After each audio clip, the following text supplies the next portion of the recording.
I'm leaving, Adam. You packed without telling me? I packed what matters. What about us? What about 5 years? 5 years taught me what I don't want.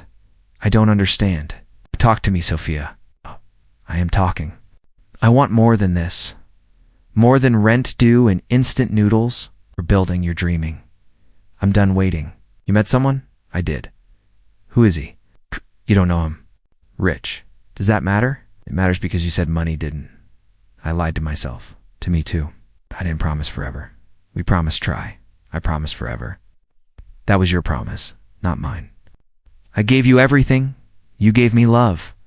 Love doesn't pay. You planned the studio, the app, the road trips. We planned fantasies. Say his name. Ethan. Ethan who? Kingsley, the real estate heir. Now you know. So it was about money. It's about security, about not drowning. We're not drowning. We're climbing. We're stuck on the first rung. Then step higher with me. I already did. I stepped off. It won't be after tonight. I can fix this. Stop trying to fix me. I'm trying to fix us. There is no us. Not anymore. When did you decide? When my phone stopped dreading his calls. How long has this been going on? Long enough to feel sure.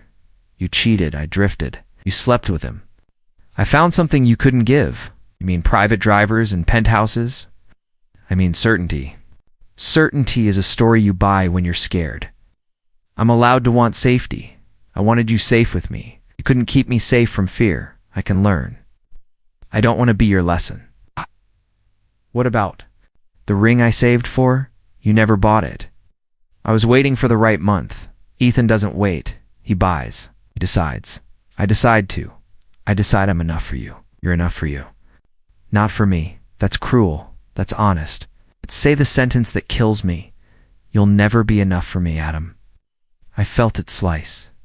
Are you proud? You hate tea because he likes coffee. I changed. You erased. I grew up. You sold out. You're making this ugly. It already is. Don't call me tomorrow. No? Will you block me? If I have to, don't guilt me. I'm telling the truth. Truth keeps me small. My hope kept you fed. I wasn't starving. You were starving for status. I was starving for peace. Peace doesn't live in penthouses. It lives where bills don't threaten. He'll control you. He listens to his reflection.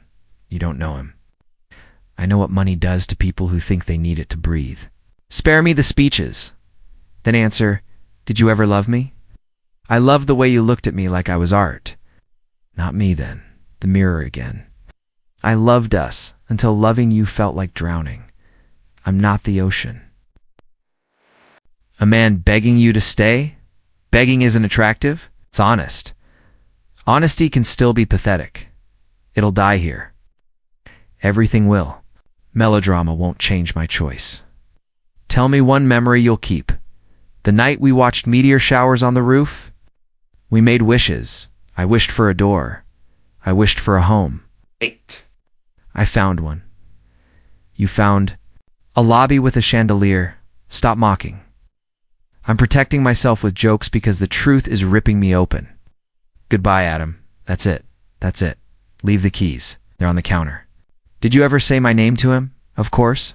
What'd you say? That you're kind and poor. I didn't need to say it. You wore it like perfume when you left my bed. I left because I couldn't see a future here. You didn't look. I looked everywhere. And you chose glitter. I chose oxygen. You'll choke on it. I'll risk it. Tell him not to hurt you. Couldn't handle my doubt. Power will drown you. I'm not your problem anymore. You never were a problem. You are my life. Make a new one. I will, after I stop shaking. You'll be fine. You'll always land on your feet. I'm on my knees. I'm not your nurse. You were my partner. I was your pause. He's my play. He's your prison. You can't curse me into misery. Can pray you find yourself when the marble floors feel cold. Keep your prayers. Keep your promises. I'm done. Open the door then. I'm opening it. What? Say goodbye, like you mean it. Goodbye, Adam. I love you, Sophia. Don't. I needed to. Say it once more. It doesn't change anything. It changes me. Then let it. Will you look back when you walk down the hall? No. Even for a second. No. Then go. I'm gone.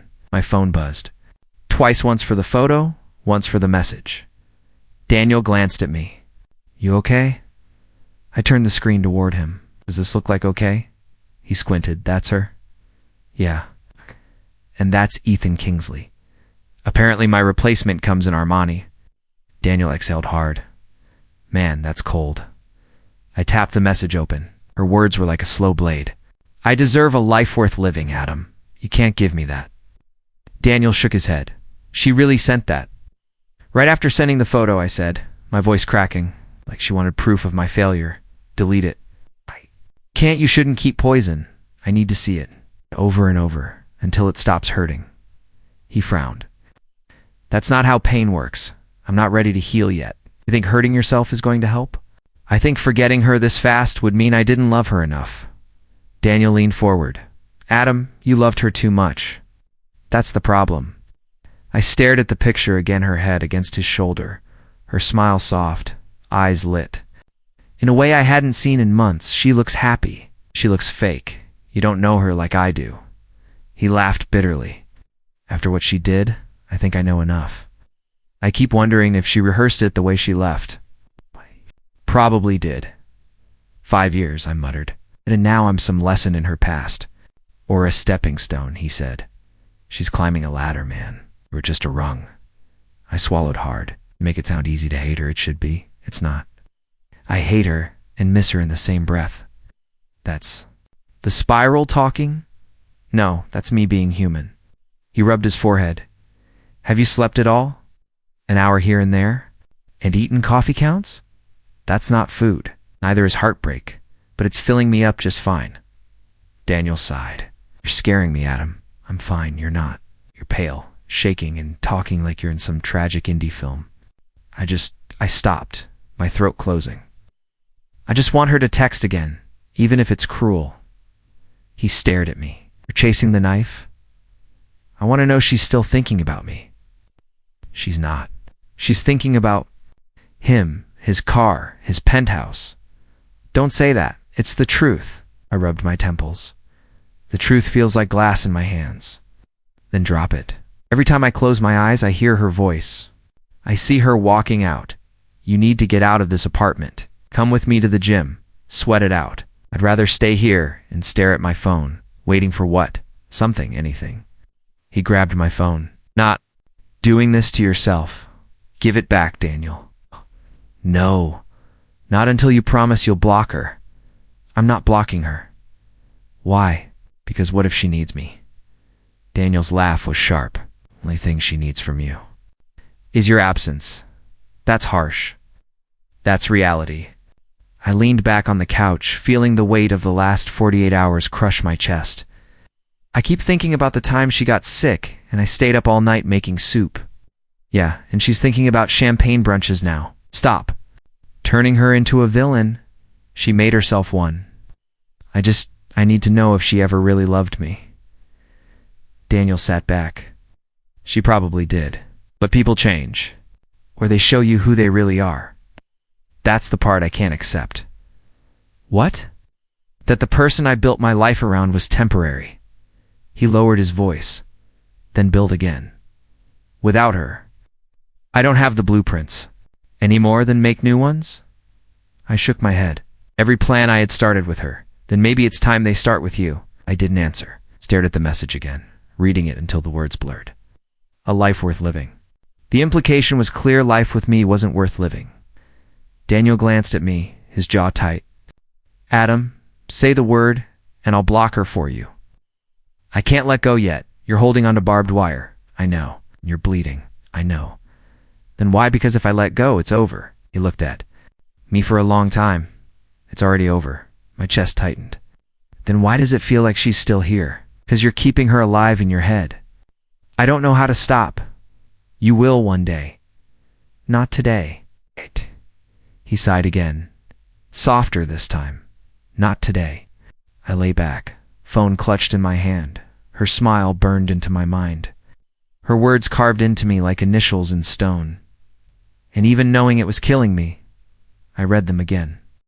Ethan Kingsley, Daniel said, leaning in like the name itself was some kind of curse. I frowned. You know him? Everybody knows him. Kingsley Properties, luxury high-rises. His dad's worth hundreds of millions. I tried to keep my voice steady, and she's with him? That's what I heard. My cousin works at the Kingsley main office. Says Ethan's the kind of guy who tips a valet with a lecture. I almost laughed, but the sound died in my throat. Arrogant? Arrogant. Doesn't even touch it. He's the guy who thinks a handshake is a favor. I leaned back. Figures. She always said she hated pretentious people. Daniel smirked. Guess her taste evolved with his bank account. Where does he live? Daniel gave me a look. Why? Just asking. Penthouse at the Blackstone Tower. Whole top floor. Private elevator, of course. He hesitated. There's more. I raised an eyebrow. What more could there be? My cousin says the Kingsley empire isn't as bulletproof as it looks. Debt piling up, some boardroom drama. I felt a strange spark in my chest. Debt rumors. Nothing confirmed. But if it's true, Ethan might be smiling on the outside while panicking inside. I looked at the table between us, tracing a scratch in the wood. So he's not invincible. Daniel shrugged. Nobody is. But don't get any ideas. Didn't say I had ideas. You didn't have to. I stayed quiet, my mind already turning over the thought. Daniel leaned forward. Don't go down that road. You're still bleeding from the breakup. I'm not planning revenge. Good, because this guy's dangerous in a different way. Rich kids like him, they don't fight fair. I smirked. Right. Neither do I. I'm pushed. Daniel sighed. Promise me you won't do anything stupid. I didn't answer. Instead, I asked, what's he like really? Daniel shook his head. The kind who shows up late to meetings and makes everyone wait just to prove he can. The kind who orders a $300 bottle of wine, takes one sip, and sends it back. I imagined him tailored suit, expensive watch, eyes scanning a room like he owned the air in it. It's basically the polar opposite of me. Daniel tilted his head. Yeah, but don't twist that into a compliment for him. I'm not. I just want to know what she sees in him. Money, status, lifestyle. She always swore she didn't care about any of that. Daniel snorted. People say a lot until they're offered the opposite. I felt the bitterness creep in. Maybe I was just the rehearsal. Or maybe she's making the biggest mistake of her life. I let out a slow breath. Then why does it feel like she's winning? Daniel's eyes softened. Because right now, she's smiling in pictures. Doesn't mean she's happy. Still, I said Ethan Kingsley. Even his name sounds smug. It is smug. But remember, guys like him think they can buy their way out of anything. That arrogance? It's a weakness too. I looked at him. Really think so? I know so. But if you're thinking of using that, you better tread carefully. I'm not plotting, I lied. Daniel narrowed his eyes. You've got that look. What look? The look you had in college before you hacked the dean's parking system to get back at him. It was different. Was it? I gave a faint smile. Maybe not. He groaned. Adam, I'm just saying knowing he's not untouchable changes things. Daniel rubbed his face. It shouldn't. It does. He leaned back. Fine. But remember, just because a king has cracks in his armor doesn't mean you can take him down without getting hurt. I looked away, my mind drifting to her on his arm, in his car, in his life. Maybe I'm not looking to take him down. Maybe I just want to see him flinch. Daniel shook his head. Careful. Curiosity's how you end up in trouble. Trouble. Might be exactly what I need right now. Studied me for a moment, then sighed. Just promise me one thing. Don't lose yourself trying to hurt him. I met his gaze. I already lost myself when she left. For a second, neither of us spoke. The air between us felt heavy, loaded with unspoken warnings. Daniel finally said, All right. If you're going to poke the bear, at least make sure you know which way it's facing. I almost smiled. I'll keep that in mind. But deep down, I knew it wasn't a bear I was dealing with. It was a snake's smooth, expensive, dangerous, and for the first time since she walked away, I wanted to see what would happen if I stepped closer. Daniel banged on my door like it owed him money. "Adam, open up." I groaned from the couch. "Go away. Not happening." His voice was sharp. I dragged myself up, stepping over empty takeout boxes. The door creaked open. He looked me over. "Oh, you smell like you've been dead a week." Thanks. For the compliment, it wasn't. He walked past me, eyes scanning the wreck. "When's the last time you went to work?" I shut the door. "I don't know. Tuesday. It's Saturday." "Oh." Daniel turned to me. "That's all you've got?" I shrugged. Days blur. "Adam, your sink is a biology experiment. I'll clean it. When I feel like it." He stepped closer. "And when will you feel like being a functioning human again?" "Never, maybe." "Not funny. I'm not trying to be." He picked up a crumpled shirt from the floor. "This was clean once. So was my life." Daniel stared at me. "You're drowning, man. I'm lying on a couch, not in a river. Same difference." I sat back down, pulling a blanket. "Over me, why are you here?" "To remind you you're still alive." "I don't feel alive because you're marinating in her ghost. Don't say her name." "I didn't. You thought it." Daniel sighed. "You've got to stop replaying that night." "I can't. Every time I close my eyes, she's there, walking away, saying I'll never be enough." He sat opposite me. "Maybe you weren't," I glared. "For her," he finished. "In general, that doesn't make it better. It should. I built my life around her, Daniel. My plans, my future, all of it. Then build something new. I don't have the strength you do. You just don't want to." I looked at the floor. She replaced me in days. "How do I replace her?" "You don't. You outgrow her." "That sounds nice on paper. It works in real life too." "If you get off your couch..." "I'm not ready. You'll never be ready." I rubbed my face. Part of me still thinks she'll call. "And what would you do if she did?" "Let her in." Daniel shook his head. "And start the same. Cycle again. You'd be right back here in 6 months." "At least I'd have her for 6 months. That's not love, Adam. That's addiction." I leaned forward. "Don't lecture me like you've never been here." "I have, and that's why I'm telling you this path ends ugly." I laughed without humor. "It's already ugly." Daniel studied me. "When was the last time you got out?" "Saw the sun?" "I don't know. It's overrated. It's vitamin D, not a vacation package." I stayed silent. He stood. "It. Up. No. Get up or I'll drag you." I didn't move. He grabbed the blanket and yanked it off me. "You're taking a shower." "I'm fine." "You're not. You're rotting in here." I stared at him. "Why do you care so much?" "Because you're my friend. Watching you kill yourself slowly isn't an option." "I'm not killing myself. You're erasing yourself." The words hit harder than I wanted to admit. "Maybe I want to disappear. That's selfish." "How?" "Because the people who love you don't get a say." I blinked. "People love me?" "I do, idiot." That shut me up. Daniel sat back down. "You think you're the only one?" "Hurting, you're not. You're just the only one who stopped living." I felt my chest tighten. I don't know how to start again. Small steps. Get up, shower, eat something that didn't arrive in a greasy bag. "That's your big plan?" "It's better than your plan of decomposing in sweatpants." I almost smiled. They're comfortable. They're tragic. I sighed. "Fine. I'll shower." Happy. Ecstatic. But after that, I'm coming back to the couch. Not if I have anything to say about it.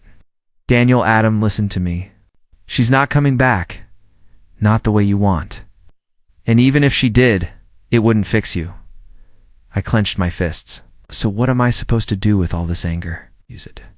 Turn it into something that builds you, not breaks you. Sounds like a motivational poster. It's still true. I looked at him.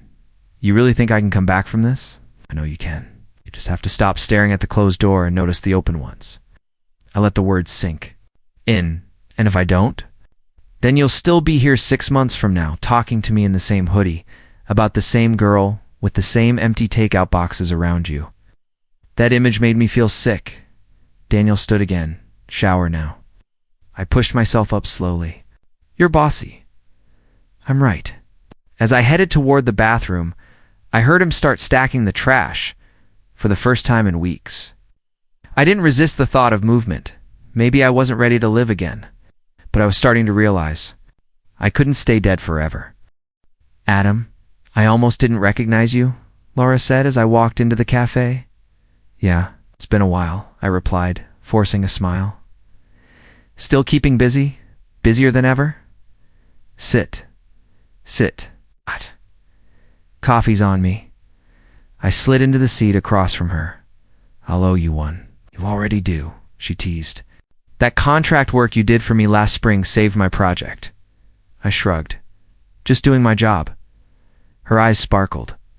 Funny thing, your name came up again last week. I raised an eyebrow. With who? She leaned in. Kingsley Properties. My chest tightened.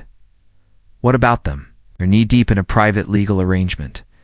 Something about securing an overseas investment. One of the compliance clauses? Your report from months ago is attached as part of the due diligence. I blinked. My report? Why? They needed third-party validation. Yours was apparently the cleanest, most thorough file they could find. And this is important because without that clause and your report backing it, their whole deal could fall apart. I leaned back, trying to hide the sudden rush of adrenaline. Sounds serious. It is confidential, too. Only a handful of people even know. The specifics. I sipped my coffee. What specifics? She smirked. I can't tell you everything, but I can say the deal hinges on proving operational stability. If that proof gets challenged, the investors can walk. My name is tied to that proof. Exactly. You're practically holding one of the foundation stones without realizing it. I let out a slow breath. Interesting. Laura tilted her head. Why do you look like someone just handed you a loaded gun? I don't. Just processing. Adam. She said carefully, whatever history you have with them, don't go doing anything reckless. I gave a half smile. Reckless isn't my style, she laughed. Since when? Since I learned it can burn you alive. Laura's phone buzzed. She glanced at it, then looked back at me. Anyway, I thought you'd find it amusing your old work is still making waves. Amusing, I echoed. Yeah, something like that. She leaned forward. You okay? You seem sharper than I remember. Sharper? Like you're thinking 3 moves ahead in a chess game? Maybe. I am. She studied me for a moment, then smirked. Just don't use my name if you start breaking hearts or businesses. I won't. The conversation drifted to safer topics, her upcoming projects. Travel plans, mutual acquaintances, but my mind wasn't in it. When she finally gathered her things, she said, we should catch up again soon. Definitely, I said, standing outside. The evening air was cool, but my thoughts were burning. My report, the clause, a deal that could collapse. I called Daniel. He picked up on the second ring. What's up? Remember how I told you about Ethan Kingsley? Hard to forget I just found out something. It's better not be you stalking his Instagram again.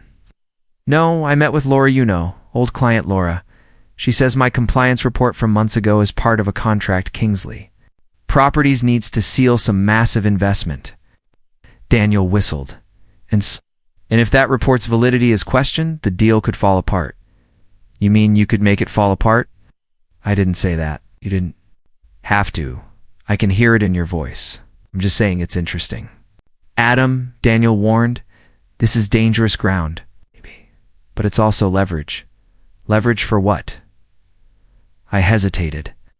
I don't know yet. You do. You just don't want to say it out loud. I glanced at the streetlight. Flickering above me, he took something from me. You think this is your shot at payback? Or justice? There's a thin line between those two.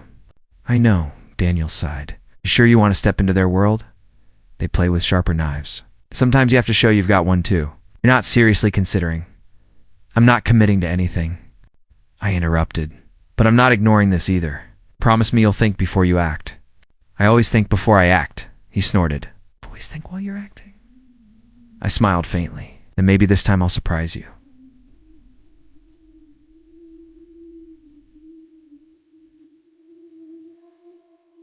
Adam, I'll call you later.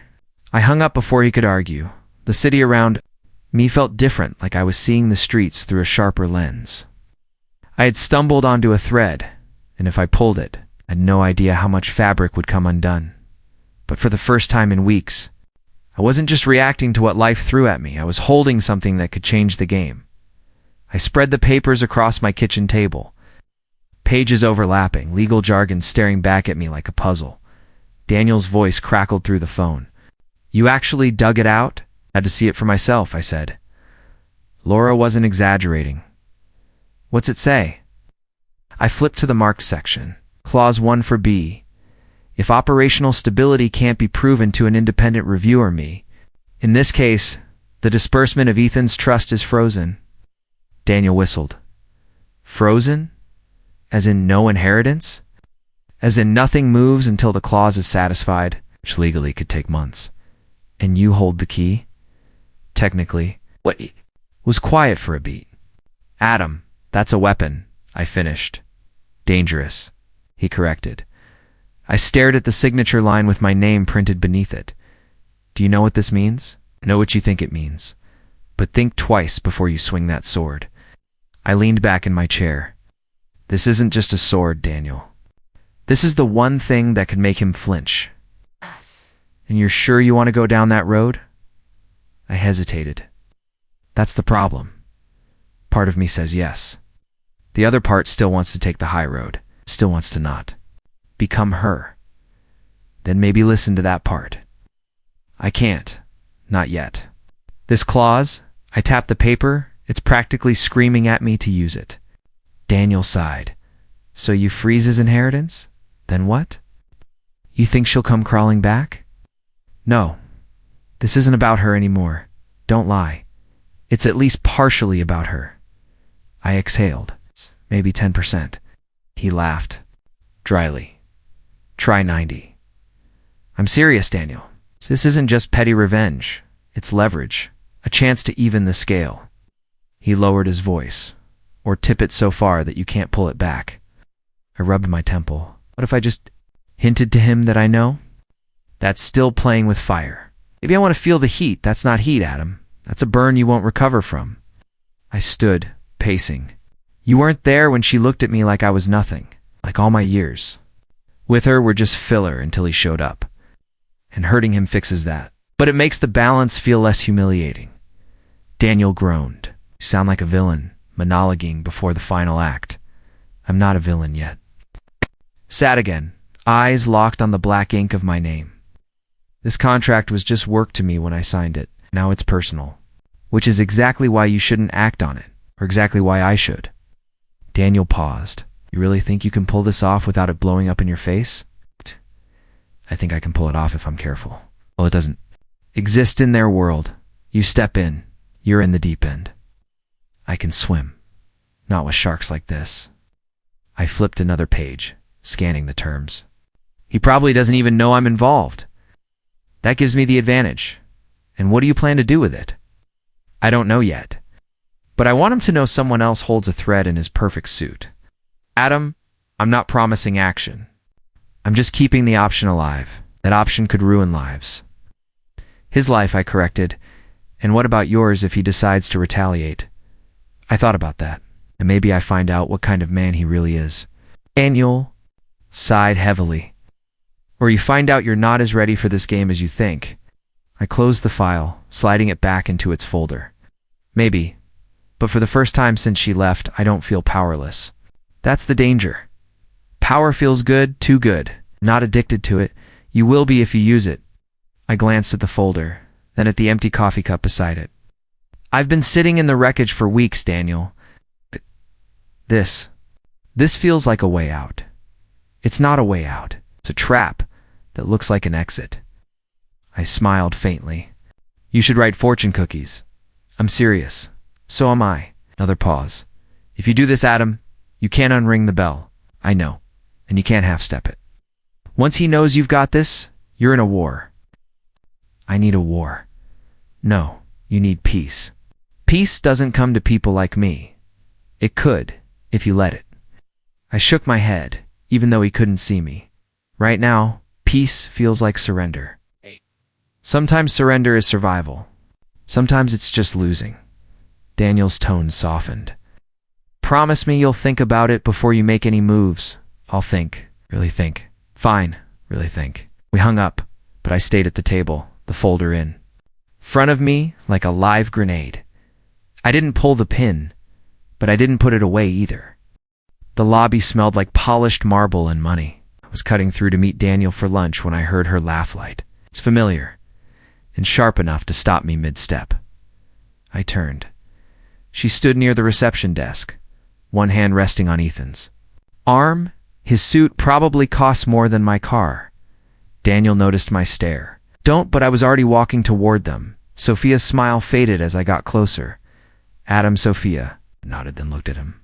Ethan Kingsley, right? He offered a measured smile. And you are Adam Carter? I let the name hang in the air. For a split second, something flickered in his eyes, recognition. Sophia shifted uncomfortably. We should go, Ethan. He didn't move. I've heard your name before. I'm sure you have, I said. Small world? Not that small. I smiled faintly. Big enough for coincidences or overlaps. His jaw tightened. What kind of overlaps? Business ones, I said casually. But I'm sure. You're busy. I can spare a minute. Sophia's voice sharpened. Ethan, we're late. He ignored her. What line of work are you in? Consulting? Contracts? Compliance? I watched his expression closely. He nodded slowly. Right, compliance. Daniel finally caught up to me. Adam, we should get going in a second, I said. Ethan, I think some of my past work might have crossed paths with yours. His smile didn't reach his eyes. Is that so?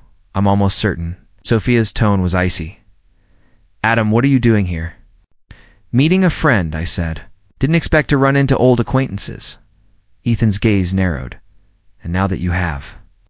I shrugged. Now I'm curious how you've been. Thriving, he said. Good to hear. Would be a shame if that changed. Sophia's eyes widened. Is that a threat? Not at all, I said smoothly. Just making conversation. Ethan studied me for a long moment. I think you're more than just curious, maybe I said. Maybe I just like knowing where my work ends up. Daniel stepped in. All right, enough. We're leaving. Ethan smirked. Yes, maybe you should. I leaned slightly closer to him. We'll be seeing each other again. He didn't flinch, but his knuckles tightened around the strap of his briefcase. I look forward to it. Sophia grabbed his arm. Let's go. They walked toward the elevator, her heels clicking against the marble. She didn't look back. Daniel exhaled. What the hell was that? I smiled faintly. An introduction? You were baiting him. I was confirming something. Confirming what? That he knows exactly who I am. Daniel shook his head. You're playing with fire. That's the point. We walked out into the sunlight, but my mind was still back in the lobby. That moment when I said my name, his reaction told me everything. He knew, and now he knew. That I knew? Daniel eyed me over his coffee. You've been hanging around the Blackstone again. I stirred my cup. Maybe. That's not a maybe, Adam. That's a yes with bad intentions. It's a public place. I'm allowed to be there. You're allowed. But you're also following him. I'm orbiting. Daniel groaned. You make it sound poetic. It's stalking. Stalking is aimless. I'm strategic. He leaned in. Strategic for what? Observation? Observation for what? Confirmation. He rolled his eyes. Of what? That he's starting to notice. Daniel set down his cup, and he has. Yesterday at the club, he saw me. Tried to play it cool, but his hand twitched on his glass. You're reading twitches now? I'm reading everything. Daniel shook his head. You're going to push him into action. It's the plan. And if his action is calling security, then I'll leave. But not before he knows I'm not afraid. Daniel sighed. You're playing a dangerous game, I smirked. It's only dangerous if I lose. Later that week, I accidentally walked into the hotel lounge where he liked to meet clients. Ethan looked up, mid-conversation. Adam. Ethan, I said, taking the empty table beside his. His companion glanced between us. Friend of yours? Ethan smiled tightly. Acquaintance. I raised my cup toward him. Small world again. His jaw worked, but he said, nothing. Sophia entered minutes later in a dress that made the room tilt for a second. Her eyes found me instantly and then slid away. I smiled to myself. Ethan ended his meeting early. On his way out, he stopped by my table. You enjoy inserting yourself into my schedule? Just enjoying the city, I said. We must have similar tastes. Stay out of my way, or what? His voice lowered. You don't want to find out. I leaned forward. Maybe I do. He stared, then walked off without another word. 2 nights later, I found myself at the art gallery's opening, not my scene, his. He arrived with Sophia, who kept glancing in my direction like she wanted to ask a question she couldn't voice. Stayed across the room, speaking to a curator, but every few minutes I caught Ethan's eyes on me. When he finally approached, his tone was clipped. Is this some kind of hobby for you now? Call it a coincidence streak, I said. He scoffed. You're trying to rattle me? Is it working? His smirk didn't hide the tightness around his eyes, not even close. Good, I said, because we wouldn't want you distracted from what? Your business? He froze for half a beat. Careful, Adam. Always, I replied. Walking away before he could answer, I could feel his gaze burning into my back. That night, I knew he'd stopped seeing me as a ghost from Sophia's past.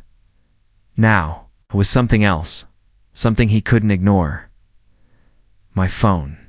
Lit up at 12:17 a.m. Sophia, how have you been? No apology, no explanation. It's casual enough to make my teeth clench. Daniel's voice was groggy when he picked up.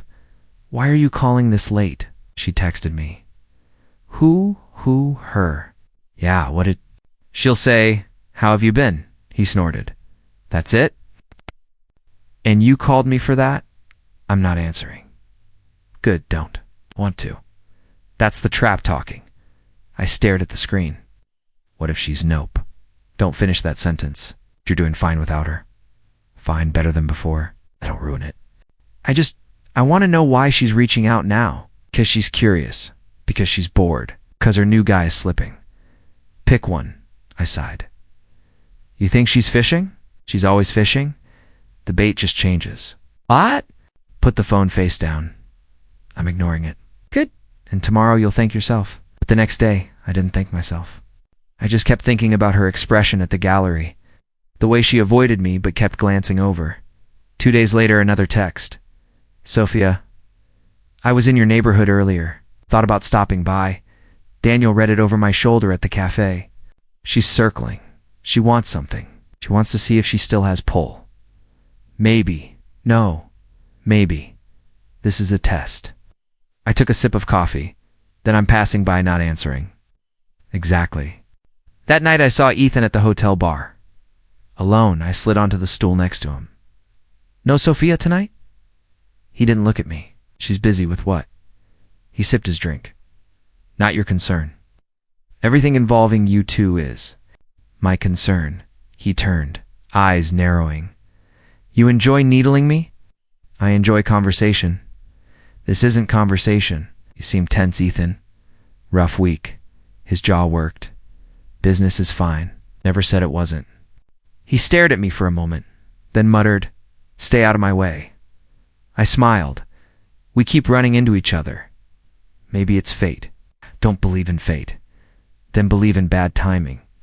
I left before he could answer, but I'd seen the strain in his posture. The next night, another text. Sophia, you look good.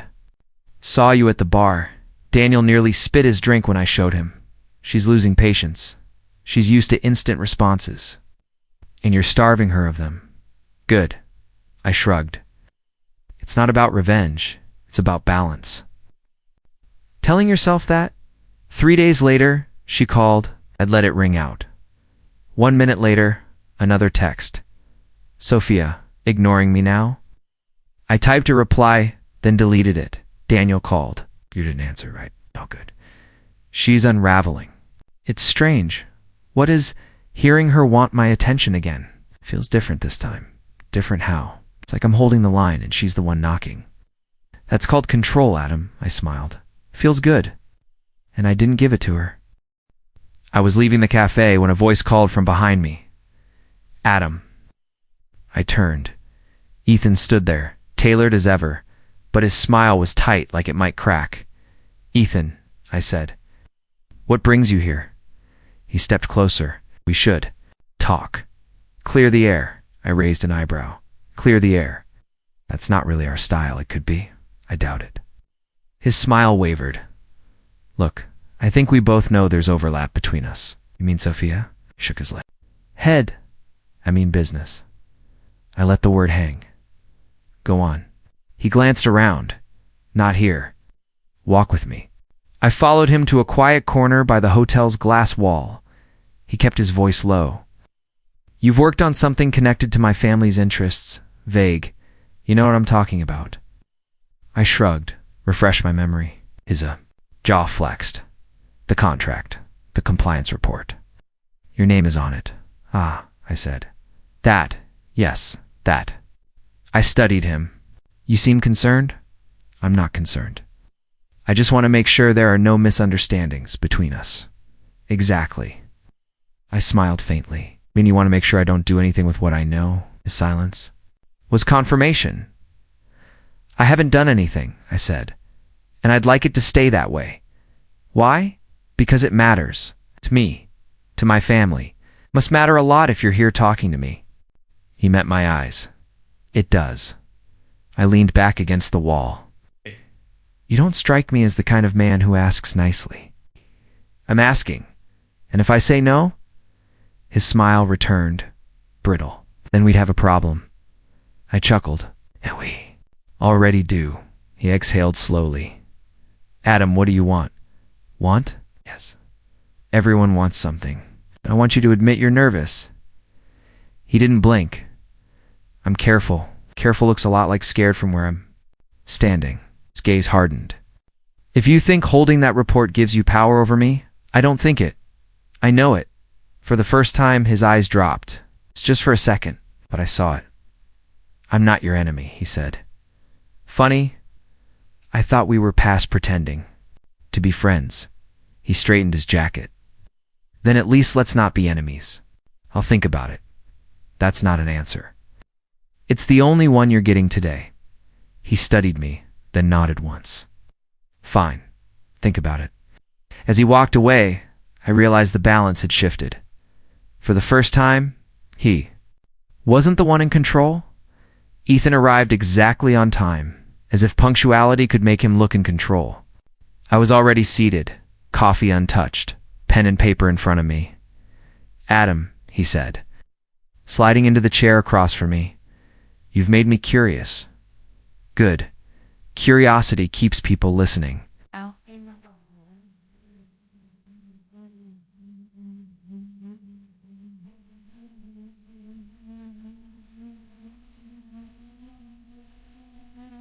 I'm listening.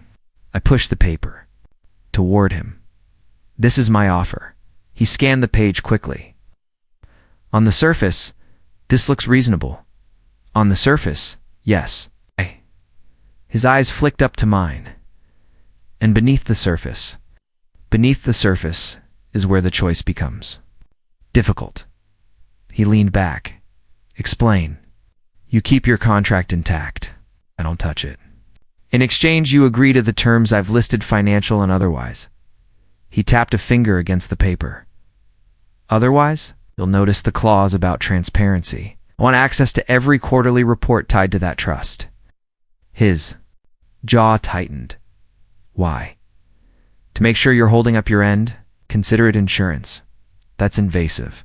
That's intentional. He gave a short laugh, though there was no humor in it. You're asking for a lot. And I'm giving you something priceless in return, which is, I held his gaze, your security. He studied me for a long moment. If I sign this, I'm essentially letting you look over my shoulder for years. Yes. If I don't, then you gamble with the inheritance, the company, and your reputation. The clauses in that contract don't forgive carelessness. He smirked faintly. You sound like you've practiced this speech. I have. He glanced at the paper again, then back at me. You've left no room for negotiation. There's room for you to say yes or no? Suppose I say no? Then you'll see exactly how much influence I have when I decide to use it. That sounds like a threat. It's not a threat if it's inevitable. He drummed his fingers on the table, scanning the room briefly, before leaning closer. You're not doing this for her? No. Then why? Because I'm tired of being the one left powerless. This isn't about her anymore. About me. He nodded slowly, as if piecing something together. You've changed. You'd be surprised how much clarity betrayal gives a person. He smirked again, but it faltered. You've built this so that if I accept, I survive, but under your shadow. And if I refuse, I fall. That's the design. You're not even hiding it. Why should I? The truth's right there in writing. What? He tapped the edge of the paper. If I sign this, I need to know you won't keep pushing for more. This is the deal. Take it, and we're done. No more games. His eyes narrowed. If I take it, you disappear from my life? From yours? Yes, not necessarily. From hers? His mouth tightened. You really enjoy twisting the knife, don't you? I enjoy balance. This is balance. He sat back, silent for several seconds, then said, I'll need time to think. Of course, I said, though my voice stayed firm. But time is the one thing you don't have much of. The longer you wait, the riskier it gets. He studied me again. Your heart's pounding right now, isn't it? Maybe. But your voice hasn't cracked once. That's because I know exactly what I'm doing. He gave a slow, reluctant smile. You're not bluffing? No, I stopped bluffing. The moment I realized I didn't care about her forgiveness. He folded the paper neatly, sliding it into his jacket pocket. If I accept, I'll make sure this stays between us. That's wise. And if I refuse, I'll see how quiet I can be and how loud that silence feels when it's aimed at you. He stood, straightening his jacket. You're dangerous, Adam, only to people who mistake kindness for weakness. He gave one last nod before walking away. I didn't watch him leave. I just sat there, feeling the thud of my own heartbeat against my ribs. For the first time in months, it didn't feel like fear. It felt like control.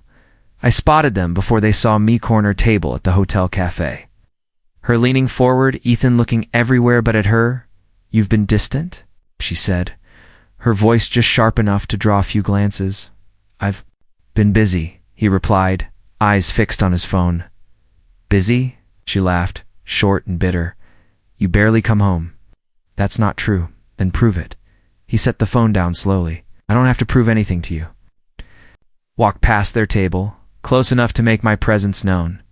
Her gaze snapped to me instantly. You, she said, almost spitting the word. Me, I answered. Calm, small world. Ethan glanced up, stiffened for half a second, then forced a smile. Adam, Ethan. I nodded at him, then looked back at her. You look surprised, her lips pressed together. Why are you here? Coffee, conversation, watching people. Ethan cleared his throat. We're in the middle of something. I can tell, I said. She shifted in her seat. You've been busy too, haven't you? Busy enough. I kept my tone light, but I didn't look away. Ethan tried to steer it back. We should know, she cut in. I want to know what game you're playing. No game, I said. Just enjoying the view. Her eyes narrowed. You've been spreading rumors. I haven't said a word, I replied. Funny thing about the truth. Travels faster when you don't push it. Ethan's jaw twitched. We don't need this right now. You don't need me right now, I corrected. But you'll keep running into me anyway. She scoffed. I think you've won something. Not yet, I said. But I'm patient. Ethan rubbed his temple. Can we not do this? In public.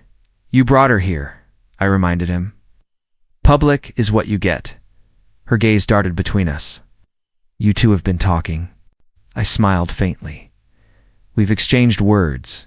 Ethan exhaled hard. This is exactly why he stopped himself, then looked at me. You've made your point. I'm not sure I have, I said. But it's getting there. Forward. You enjoy watching us fall apart? I didn't answer right away. I let the silence stretch until she shifted uncomfortably. Enjoy might not be the right word, I said finally. Let's call it closure. Her voice dropped. You're cruel. Only to those who pretend they're untouchable. Ethan pushed his chair back slightly. We're leaving. Run if you want, I said. The problems follow you. She stood, grabbing her bag. You're pathetic. I stood too, but not to block her, just to make sure she saw the steadiness in my eyes. Pathetic is losing. Something you thought you'd keep forever, and realizing you weren't as clever as you believed. Ethan took her arm. Let's go. She hesitated, meeting my gaze for a fraction of a second. There it was, the crack she'd been trying to hide. Not anger, not even hatred. Just that sting of knowing I wasn't broken anymore. I sat back. Down as they walked away. My coffee had gone cold, but I didn't mind. Some victories don't need heat, they burn all on their own. I walked into the boardroom just as the meeting was starting. Ethan froze when he saw me, but I didn't give him time to speak. Clause 12, he said, sliding a folder across the table. It's been triggered. His jaw tightened. You can't be serious. Oh, I'm very serious, I replied. And according to your signature, so are you. One of the board members, an older man with sharp glasses, leaned forward. Ethan, is this true? Ethan hesitated. It's complicated. No, I cut in. It's simple, he agreed to. Every condition in writing months ago. All I did was hold him to it. His father's voice boomed from the head of the table. You didn't tell me about this? I didn't think it would come to this, Ethan muttered. You didn't think I would follow through, I corrected. The room went quiet, except for the faint ticking of a wall clock. Ethan leaned toward me, his voice low. We can settle. This privately. We tried that, I said. You wanted to clear the air. I wanted you to take me seriously. Now here we are. One of the board members cleared his throat. If Clause 12 stands, Ethan, your control over certain assets will be limited. Stripped? I clarified. Let's use the right word. Ethan's eyes burned into mine. You're enjoying this? I didn't smile, but my voice stayed even, reclaiming what's mine. His father sat back, studying me. And if we refuse, then the breach becomes public record, I said. I'm sure investors would love that story. Murmurs rippled around the table. Ethan's hand curled into a fist. You're cornering me, he said. You built the corner, I replied. I just turned on the light. His father's gaze shifted between us. Ethan signed the amendment. Ethan's mouth opened, then closed. Finally, he reached for the pen. This isn't over. It is for me, I said, watching the ink hit the paper. The meeting ended with polite nods from the board and a lingering glare from Ethan. I walked out. The weight in my chest lighter than it had been in months. She was waiting in the lobby, leaning against the wall. I heard, she said. Of course you did, I replied. You destroyed him. No, I said. He destroyed himself. I just let it happen. Her eyes searched mine. You weren't always like this. I wasn't always forced to fight for my own dignity. A flicker of doubt crossed her face. He's not the man I thought he was. I stepped closer. And I'm not the man you thought you could walk away from. She swallowed hard. So what now? You win. This wasn't about winning, I said. What? It was about making sure I'd never be underestimated again. For a moment, she didn't speak. Then, softer, you've changed. Maybe, I said. Or maybe I just stopped pretending to be the weaker one. She looked away.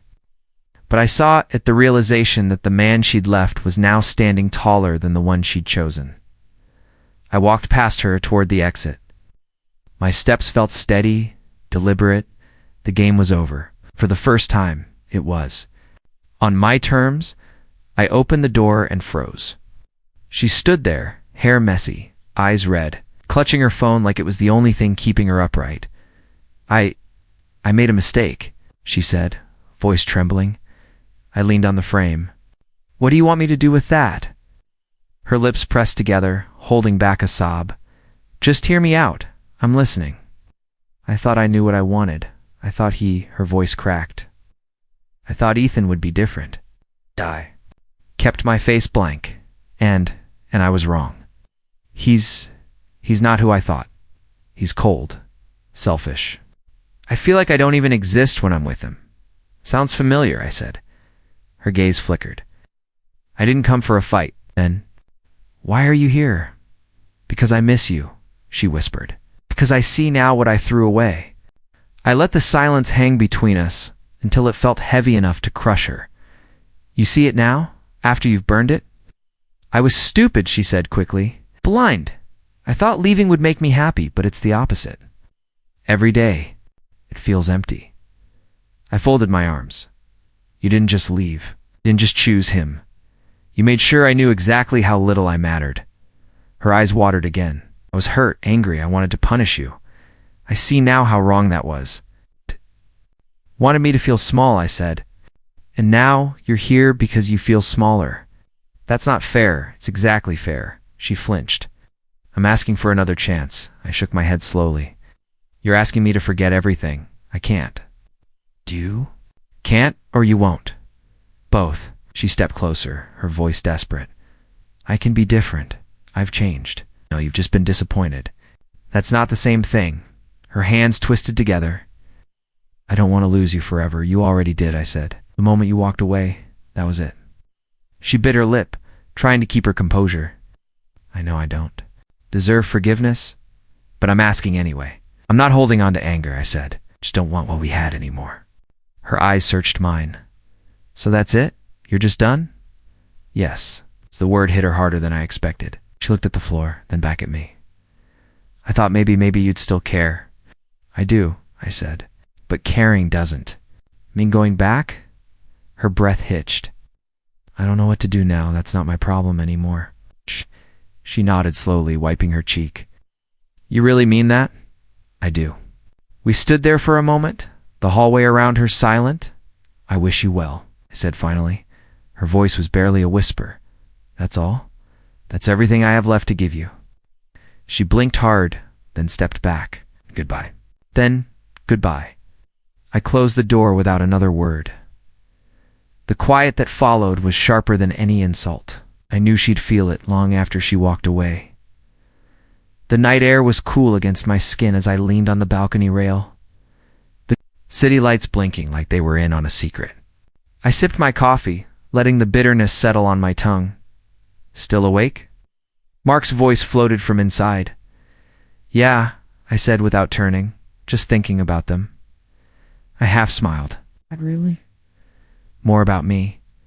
He stepped outside, leaning beside me. That's new. It took a while, I said, but I'm done letting their mess rent space in my head. Mark studied me. So no lingering grudges? No unfinished business? None, I said. Ethan's humbled. She's gone. And I'm just here breathing, finally fine with thee. Quiet. He chuckled softly. You didn't take the money? You could have.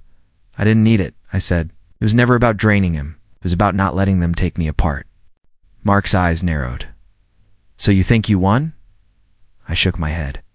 I don't think in wins and losses anymore. I stopped fighting because there's nothing left worth swinging at. But if she called, she won't. And if she did, I'd wish her well and hang up.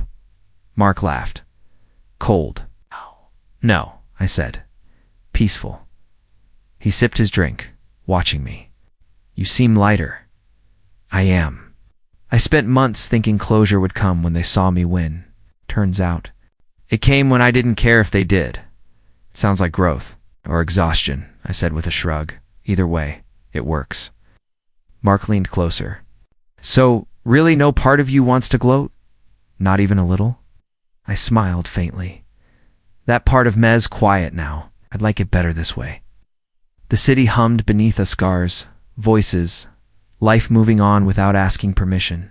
Mark tilted. His head? You think Ethan's changed? He had to, I said. The board saw him as a liability. He's probably working twice as hard to look like he's in control. And her. She's probably still chasing the next big thing, I said. But she's chasing it without me watching. Mark smirked. You really are over it. I told you I stopped measuring my life against theirs. Stopped waiting for them to trip. He let out a slow breath. So what now? Now I live. I go to work.